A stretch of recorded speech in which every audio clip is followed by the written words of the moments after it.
ডানকুনি কোল কমপ্লেক্সকে বাঁচাতে হবে সেই বার্তা দিতেই আমরা দেখতে পাচ্ছি আজকে ডানকুনির যে শান্তি মঞ্চ, সেই শান্তি মঞ্চে রাষ্ট্রীয় কোল মজদুর সংঘের পক্ষ থেকে বার্ষিক যে সম্মেলন, সেই সম্মেলনের আয়োজন করা হয়েছে।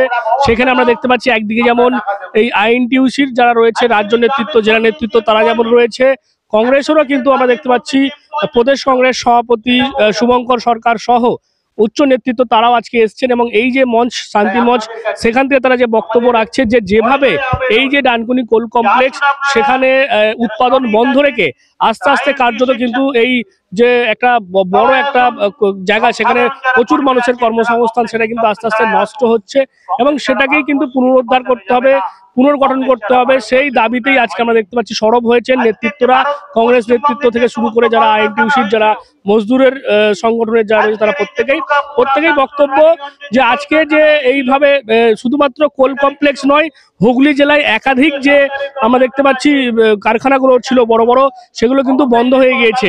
আমরা দেখতে পাচ্ছি যে হিন্দমোটর, সেটা বন্ধ হয়ে গিয়েছে। তারপর এই যে কোল কমপ্লেক্স, যেটা স্বয়ং ইন্দিরা গান্ধী তিনি সূচনা করেছিলেন, সেটাও কিন্তু দেখতে পাচ্ছি আস্তে আস্তে উৎপাদন বন্ধ রাখা হয়েছে এবং আগামীতে কিন্তু কার্যত বন্ধ হয়ে যেতে পারে।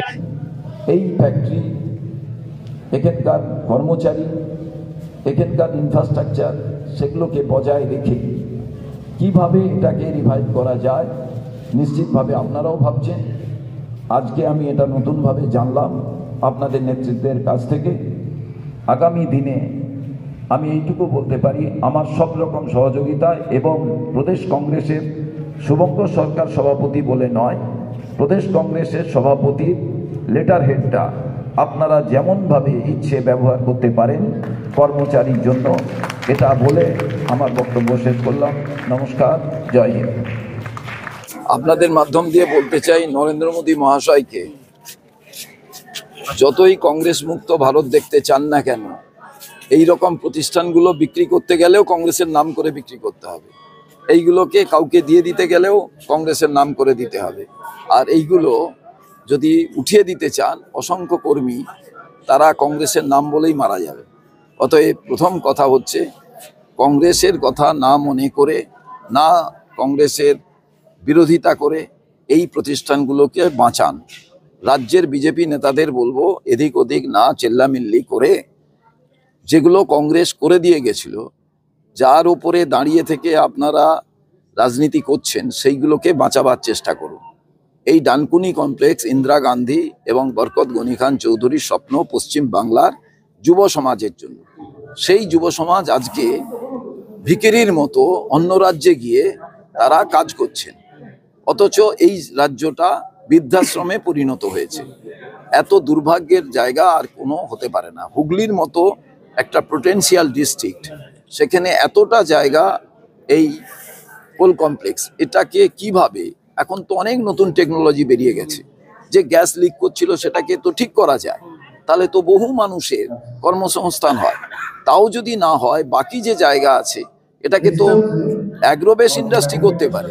টাটা চলে গিয়েছিলেন সিঙ্গুর থেকে, সেই টাটাকে আমি মমতা বন্দ্যোপাধ্যায়ের কাছেও আবেদন করব, আপনি টাটাকে এখানেই নিয়ে আসুন, এতটা তো জায়গা আছে, অন্য কিছু জায়গা করা যায় কিনা, অন্য কোনো প্রতিষ্ঠানকে নিয়ে আসুন, এর জায়গাটার সঙ্গে পিপিপি মডেলে কিছু করা যায় কিনা।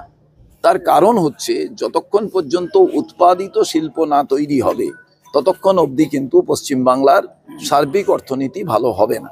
এবং তার আগে দরকার ল অ্যান্ড অর্ডার সিচুয়েশনটা ভালো করা, যেটা স্টেট সাবজেক্ট সাংবিধানিক কাঠামো অনুযায়ী।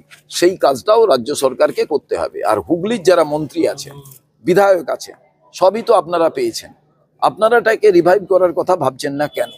তার কারণ, এখানে আমি সংকীর্ণ রাজনীতির কথা বলতে চাই না।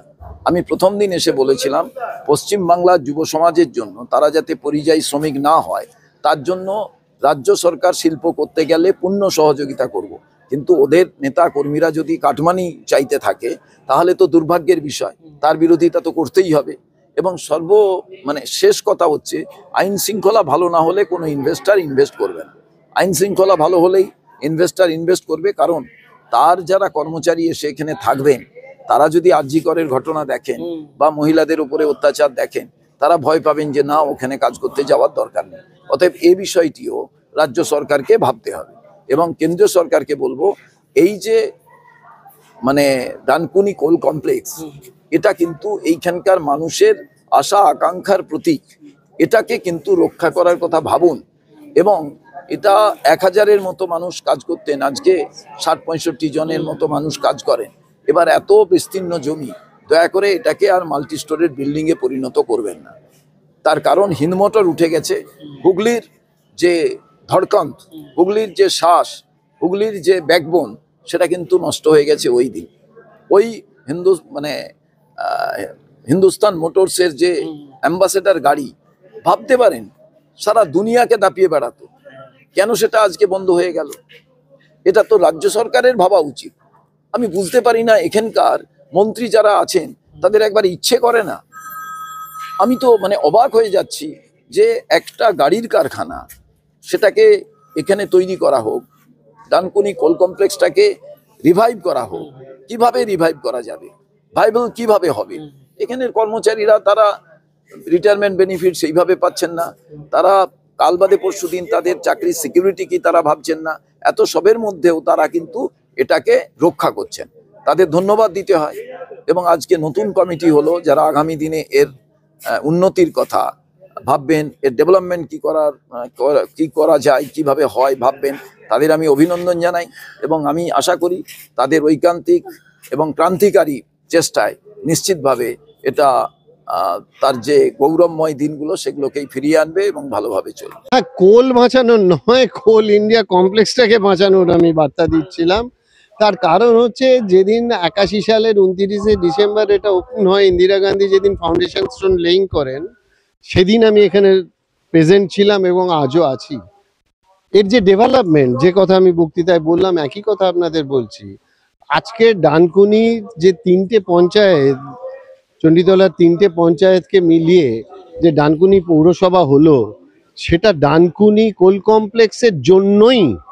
আজকে ডানকুনি হাউসিং, ডানকুনি কোল কমপ্লেক্সের জন্যে যে ইন্ডাস্ট্রি একটা হলে, যেমন টাটা যেখানে হয়েছে, আজকে জামশেদপুর তৈরি হয়ে গেছে। আজকে যে কোনো জায়গায়, আজকে দুর্গাপুরে ডিএসপি এএসপি হয়েছে, দুর্গাপুর তৈরি হয়ে গেছে। তো আজকে কংগ্রেসের ধারণাটাই ছিল ডানকুনি শুধু নয়, পশ্চিমবঙ্গে হুগলি জেলায় সব থেকে বৃহৎ কারখানা বলতে গেলে ডানলপ এবং ত্রিবেণী টিস্যু এত বড় এমপ্লয়মেন্ট জেনারেশন করতে পারেনি। আফটার হিন্দমোটর সব থেকে বড় জায়গা ছিল ডানকুনি কোল কমপ্লেক্সের। হিন্দমোটর উঠে গেল, গত 10 বছরের মধ্যে ডানকুনি কোল কমপ্লেক্সটাকেও তুলে দেওয়ার একটা চক্রান্ত চলছে। আজকে গ্যাসের সিলিন্ডারের এত দাম, যদি আজ এই কোল গ্যাস ডাইরেক্ট পাইপে করে দিত, আজ কলকাতা শহরে গ্যাস গেলে এদের তো কত বেশি এদের প্রফিট হতো এবং মানুষও সস্তায় গ্যাস পেত। সেইটাই তো প্রজেক্ট ছিল। সেই প্রজেক্টে তো ক্যালকাটা গ্রেটার গ্যাস কর্পোরেশনের সঙ্গে তো লাইন আপ হয়েই আছে, একটু কোথাও রিপেয়ার করে নিতে হবে, সেটাকেও করা হচ্ছে না। তো তার মানে এটাকে ধীরে ধীরে শেষ করে দেওয়ার একটা চক্রান্ত চলছে। তার কারণ আজকে এত বড় 275 একর জমি, সেই 275 একর জমি হয়তো আগামী দিনে দেখবো কোনো আদানি বা কোনো আম্বানি হাউসিং করছে। তো এটা কন্ট্রাক্টর লেবারকেও বলছে শেষ করে দিচ্ছে। চিন্তা করুন তাহলে আজকে কোন যায়, আগামী প্রজন্মের কি হবে? টোটো চালাবে, এর বাইরে তো আর কিছু হবে না। পরিচারকের কাজ করবে। পড়াশুনো তো সব ছেলেই তো ফার্স্ট হয় না, ক্লাসের লাস্ট বেঞ্চেও তো কিছু ছেলে থাকে। তো তারা তো আজকে এখানে এমপ্লয়মেন্টটা পেতে পারতো, কেন সেকেন্ড জেনারেশন পাচ্ছে না? সেটাই হচ্ছে আমাদের প্রশ্ন। আমি বলেছি আপনারা করুন, আমরা এটা হাল ছাড়বো না, আমরা এটা নিয়ে লড়বো। ধন্যবাদ। তাই আমরা যারা কর্মী, যারা প্রায় 100 কর্মী, আমরা এখন কিন্তু একটু বিচলিত যে এই আমাদের ভবিষ্যৎ কি হবে। আমরা যারা এই ডানকুনি কমপ্লেক্সের শুরুর সময় যারা আমরা প্রথম এসছিলাম, তাদের কিন্তু কারণ এই ডানকুনির বয়স প্রায় 30 বছরের বেশি, ফলে তারা আস্তে আস্তে কিন্তু অবসর গ্রহণ করছে। কিন্তু নতুন প্রজন্ম, এই নতুন প্রজন্মকে আমরা এই অবস্থায় ছেড়ে দিতে পারি না।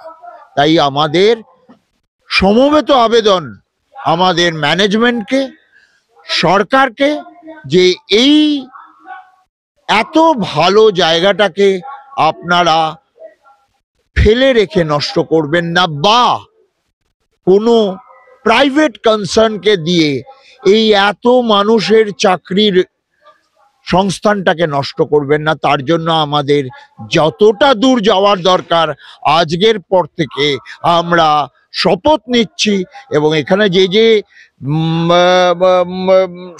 আইএনটিইউসি এবং রাজ্য এবং জেলা আইএনটিইউসি বা কংগ্রেসের যেসব বড় বড় নেতৃত্বরা এসছেন তারাও আমাদের কথা দিলেন যে তারা আমাদের সব রকম সাহায্য করবেন, এবং আমাদের গভর্নমেন্টের কাছে বারবার আমরা এইটা নিয়ে যাব যাতে আমাদের ছেলেরা, আমাদের মেম্বাররা তাদের অধিকারটা বা তাদের ভয়টা তাদের মন থেকে চলে যায়। জয় হিন্দ, বন্দে মাতরম।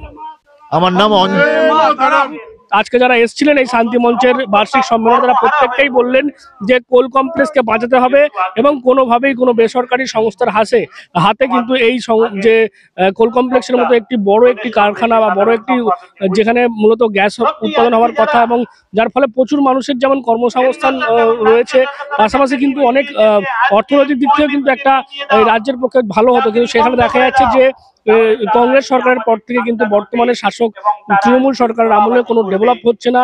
কেন্দ্রীয় সরকারের কাছে যে তৃণমূল সরকারের যারা সাংসদরা রয়েছে তারা কোনো কথাও বলছেন না। এখানে শ্রীরামপুরের সাংসদ কল্যাণ বন্দ্যোপাধ্যায়ের কথাও অনেকে বলেছেন যে তারাও তৃণমূলের যারা নেতারা রয়েছেন বা শ্রমিক সংগঠন রয়েছেন তারা কিন্তু তাদের সাংসদদেরকে দিয়ে এই কোল কমপ্লেক্স নিয়ে কোনো কথাই তারা কিন্তু বলছে না, যার ফলে আস্তে আস্তে এই কোল কমপ্লেক্সের মতো বড় একটি কারখানা সেটা কিন্তু বন্ধ হয়ে যাচ্ছে এবং আস্তে আস্তে উৎপাদনও বন্ধ করে দেওয়া হয়েছে, যার ফলে আগামীতে কি হয় এই কোল কমপ্লেক্স তার পাশাপাশি যেমনটা কংগ্রেস নেতারা আজকে শ্রমিক সংগঠনের নেতারা যেমন তারা বলেছেন যে আগামীতে কিন্তু এই ডানকুনি কোল কমপ্লেক্সকে বাঁচানোর লড়াই তারা কিন্তু চালিয়ে যাবেন।